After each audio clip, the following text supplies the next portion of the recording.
I'm going to talk about Metra today.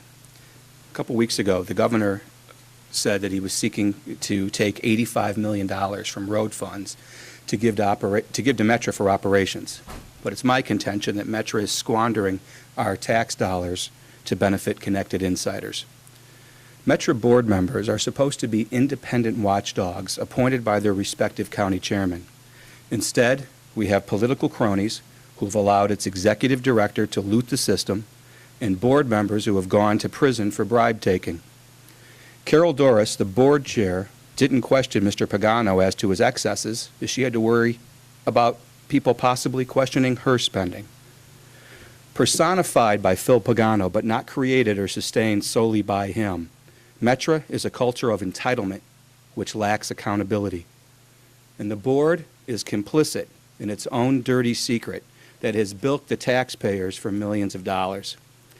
Metra has systematically, deceitfully, intentionally, and possibly illegally misclassified its board of directors as employees instead of the outside independent directors that they are. By definition, outside directors are not employees, but independent. So as a result of this intentional misclassification, Metra does not give 1099s for the benefits that the board receives, and instead classifies these directors as employees and gives them a W-2, so their multi-million-dollar perks of health care and pensions are not taxed as income. Importantly, there is no statutory authority to classify these independent outside directors as employees. And also, case law shows that in collective bargaining situations, board members are specifically excluded from being named as employees. Now, Carol Doris, who's the board chair, was treated as an employee but not reimbursed as one. Sally's going to hand out to those of you here our packets, and I'll have her do that, which will show the remuneration that each board member has received, including the annual health care paid by the employer. You'll notice noticeably absent is the amount of pension that's been paid in for each of these individuals, because Metra couldn't quantify that. They could not tell us how much they had done.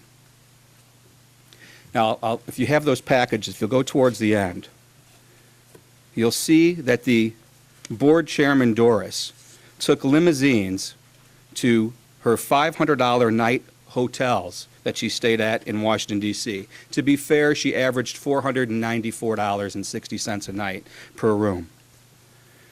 Now, she was reimbursed for all these expenses when regular employees wouldn't be. She has a fiduciary obligation to the taxpayers. She is the one who is supposed to be watching our money. Unfortunately, due to lack of board oversight, countless abuses have taken place on her watch. Now, board members can't pick and choose when they want to be treated like employees for their benefit, but that's what happens at Metra.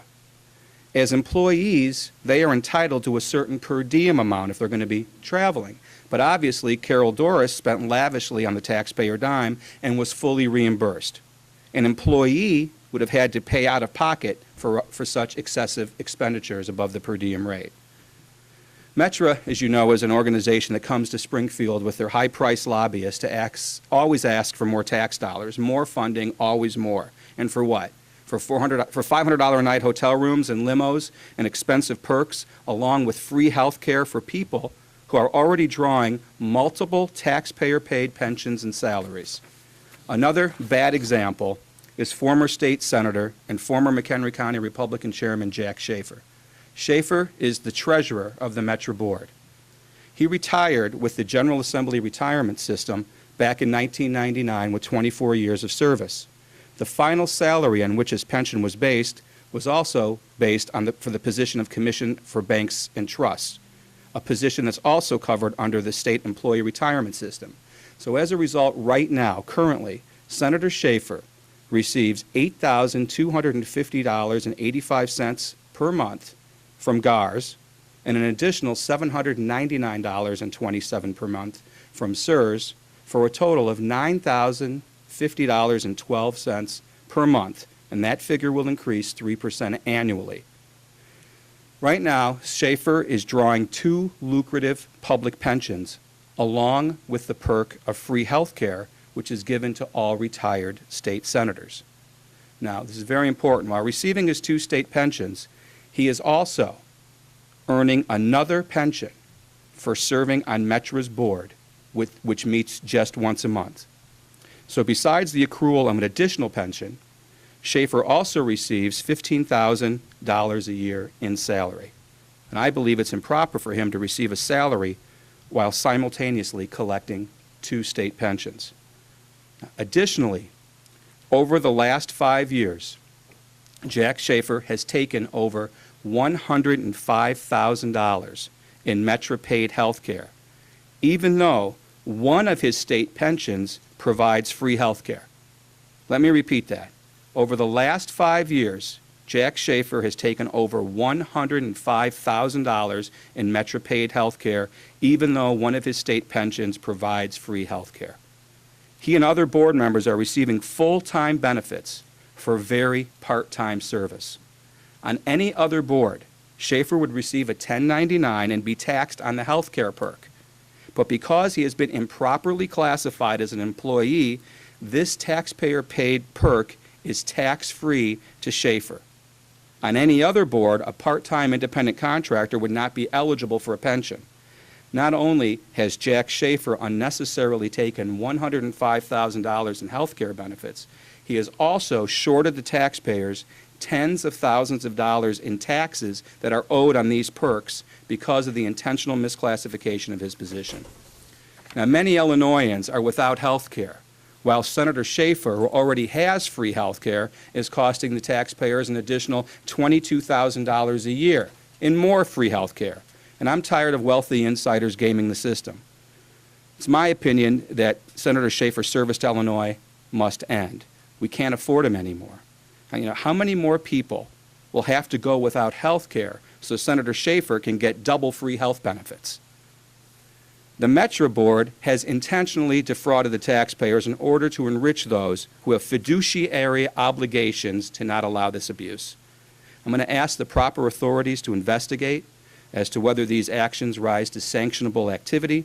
I also call for the immediate removal of Jack Schaefer and Carol Doris as board members. I've made the calls this morning to both the county board chairs that have appointed these individuals. I also demand that Mr. Schaefer repay the state for all the duplicative health care costs and pay taxes on these perks as required by law. I have also filed legislation to take away all pay, health care, and pension benefits for Metra board members. Now, in the last few weeks, lobbyists of Metra have told committee members to vote no to take away these perks.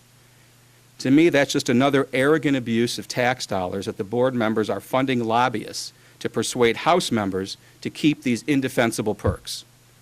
We have to stop the abuse of our taxpayer dollars. We must end business as usual. Schaefer and his cronies must go. Enough is enough. Since they have not cleaned up after the nightmare of Phil Pagano, not only am I asking for the resignation of Carol Doris and Jack Schaefer, but for the entire board who have fostered this culture of entitlement. It's clear that the Metra Board can't keep their house clean, so they all must be swept out and swept out now.